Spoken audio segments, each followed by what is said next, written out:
Atong formal.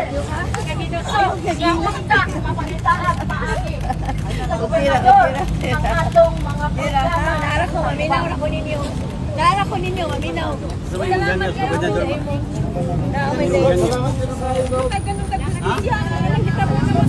Salamat ko.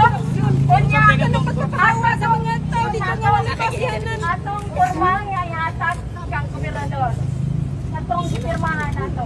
Sige, salamat kaayo. Asa man to? Adak, ari mo diri kay init kay manood na ka dito na. Mga unsa ta? Init kaayo diri. Ha?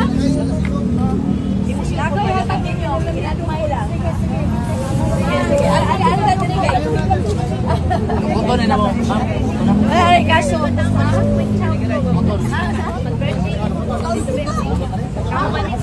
Ako ba? Happy na sa akong birthday. Hello, may bunta ninyo diha, ha? Ayaw na mo kaguol kayo. Minaw na ko ninyo, ha? Sige. Ako nga namin nangandoy, anak mo. Sa una wala kit may gisagat. Sige na, nana. Maling formal nga mga sitwasyon sa ilang mga komunidad o sa mga sektor.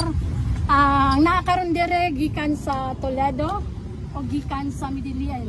Mga mag-uumang, mangingisda o mga kababayinan o kaning gagmay mga ngayag. Nga grabing napiktuhan karon ang ilang panginabuhi pero andam sila nga muundang sa pagpanguhag balas kay nakita nila ang paghugno na sa mga kabukiran sa Daplin, no, sa Sapa tungod sa kwariing unya. Grabe na kayo kalapad ang Sapa ug lawom na kayo nga daghan naanay mga nangamatay yani ang mga kabataan kung makitaan na gani sa social media mga maestra sa panahon nga kusog kayo ang ulan, kusog sa kayo ang bulog sa Sapa nga maglisod in taon ang mga estudyante ug labang ngadto padung sa ilang eskwelahan. Kabalo ko sa barangay Biasong dito sa Balamban kasi taga Balamban dire. Na dito river nga ingon ana sa dalong na kaayo. Mao ni siya ang aktual nga itsura.